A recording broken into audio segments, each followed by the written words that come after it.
Chase Sexton, loose lips, sink ships. Hey everybody, Walty Wanderers, buckle up, strap in. We got a hard-hitting polo punches, no sugarcoating it, no rainbows or sunshine. I'm just going to give it to you and give it to you straight. We got a good one to unpackage today. Welcome to the show.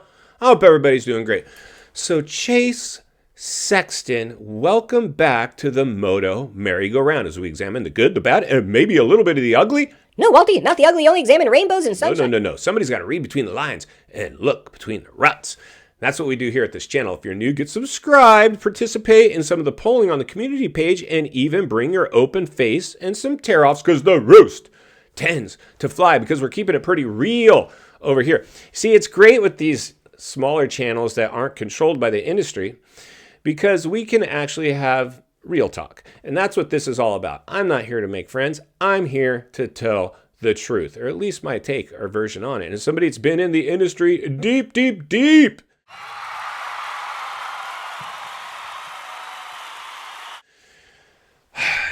Listen, dudes, I've seen a lot in my career in the industry. And I've been part of controversial brands, teams, and that's just the way I came up. It's the fabric of my being. Now, I absolutely love I love being one of the good guys, but again, if you're part of the moto industry, I mean, this is really blood sport gladiator games like we always talk about. You've got to have a screw loose. I mean, this is something where you can have your alter ego come out. And even though I'm a pretty straight edge guy, when my helmet goes on, not so much. And I think, that's pretty much what we're getting here at the channel. So congratulations. Like I said, if you're new, we hope that you get subscribed and stick around.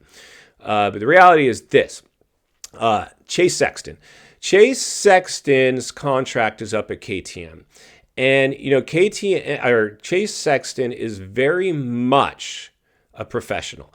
He is not going to throw anybody under the bus. He's going to make every move as amicable as possible, right? Where other guys are going to blame the bike. I believe Chase, and I've said this since day one, I mean, we saw what happened with Cooper Webb. And God bless Roger DeCoster when Cooper Webb was in a hospital room after making his 450 debut with factory Yamaha before Star Racing took over the 450 effort. He had a horrendous first year or two in the 450 class. It looked like his career was over, and it got resurrected courtesy of Roger DeCoster. Came to his hospital room and said, dude, I think you're a champion. I think you can win. And I got a contract with me to prove that I will sign you right now in this hospital bed. And Cooper Webb delivered a championship on that KTM. But for whatever reason, he bailed out from that team. There's something going on at KTM. And I personally think, I don't know, it could be a combination of things. I was going to say the bike, it could be more internal. We know that company had a lot of issues with their financials. And I'm sure a lot of these, my guess is, now that I hear myself unpackage this, my guess is that Cooper Webb and possibly Chase Sexton don't like the suits. I think that these suits are coming around and really, I don't know, just not part of the moto community. They're part of like the Wall Street kind of vibe. And, back in the day, there was definitely a lot of investors in the sport, and all of us with teams or brands, or I used to seek out investors constantly. I was always marketing riders, trying to help them grow their careers by giving them, more market appeal and helping them have a social media presence and a digital footprint.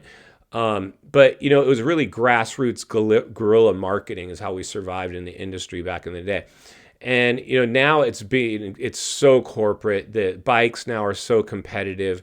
Everything's under the microscope. They're just continue to make the rule book thicker and thicker and thicker. The politics now.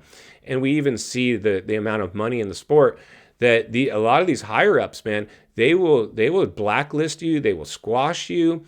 They have meetings on how they're going to do it. I mean, talk to Lucas Myrtle, talk to Daniel Blair. Even me, I just said sometimes I wonder if, because when I came out swinging with this channel, which was just for fun, I've been called the TMZ of motocross, as to a lot of, entertainment more than facts, a lot of just speculation more than, facts. And so, I mean, but that's what makes this stuff fun, right? I mean, I'm not going to change who I am, and the industry should not be threatened by an ex-industry guy in here just, having fun with it. I mean, any publicity is good publicity. And I know I've heard from a lot of people, they're like, you can't do that. You're just fake news, blah, blah, blah, whatever.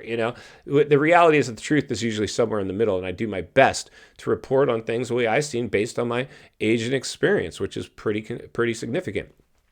But the reality is this: Chase Sexton, after the race on one of the mainstream media channels, was asked about, hey, are you signing a contract with another team? And Chase said, verbatim, I'm in negotiations.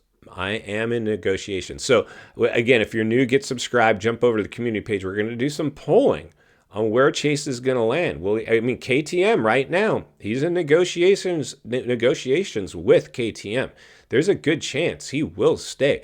Typically, you go where the money's at. But I think when you get to Chase's level, it's going to have to be like, if you're not happy with the team or the bike, in order for him to stay there, it's going to have to be a payday that keeps him there. If he can get equal or similar money somewhere else, I believe he's gone. And, right now, I know that I've heard some rumors of Kawasaki being pretty close to getting a deal done with him. And Chase Sexton would not, of course, you can't, unless that deal, it's been inked. And even if it gets inked, he might keep that in his back pocket and not share the fact that he's signed somewhere else, because he wants KTM to be able to have as much leverage as possible to sign their new rider. And so if I'm a rider and I know you've lost your top guy, Chase, I got you over the barrel a little bit. Like, you need me. It's not that you want me. You need me because you're without a guy now. Now, I believe Aaron Plessinger will stick around, but as much as I love AP, and again, another guy clearly great for the sport, another guy keeping it real. I mean, it's hard. He's probably one of our most likable guys and one of the most popular guys that we have in terms of fanfare because of what I just said. He's different. He's, it's the cowboy vibe. He's not fitting the exact moto mold, but he's pretty squeaky clean. And, I really respect the dude that he's always like, anytime on the podium, he's like, and I want to thank, Red Bull KTM and also my smoking hot wife. And he's Ricky Bobby of motocross for sure. But, I think Chase Sexton kind of let the cat out of the bag. The fact that he's in negotiations, he said he's in negotiations. And I really believe, similar to the way Cooper Webb pretty much bounced after even having a championship season. So has Chase. Something's not passing the smell test over there. For some reason, they did not like being on that team, right? I think AP is just the type of dude. I think if you're championship pedigree, you are going to probably make decisions much different than if you're the supporting cast. And I think Aaron has just embraced the fact that he's the supporting cast. He's still making really good money. His finishes are quality. His position is probably secure. My guess is his contract gets renewed without any problems. In fact, probably even a bigger contract, even though he's way out of the championship hunt and had some disastrous races, just because of the persona he's created. In final thoughts, I come to you as a friend, as a contributor, as a moto guy that wants to see you not only win on the track, off the track. Understand the waters you're swimming in now. They're shark infested. Chase, welcome to the swimming pool. KTM, welcome to the swimming pool. I think you're losing your guy.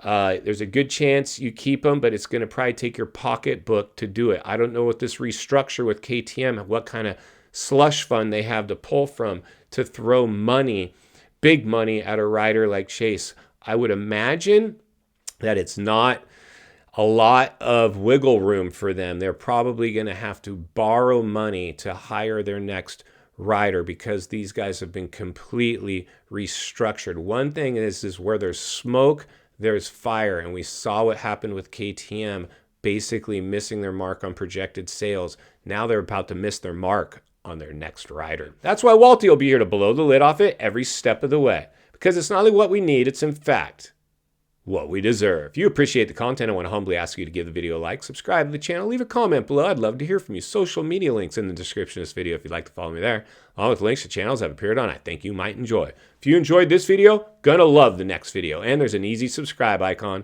for your convenience. As always, thank you for your time. Don't go over the bars. God bless, and I'll see you on the next video.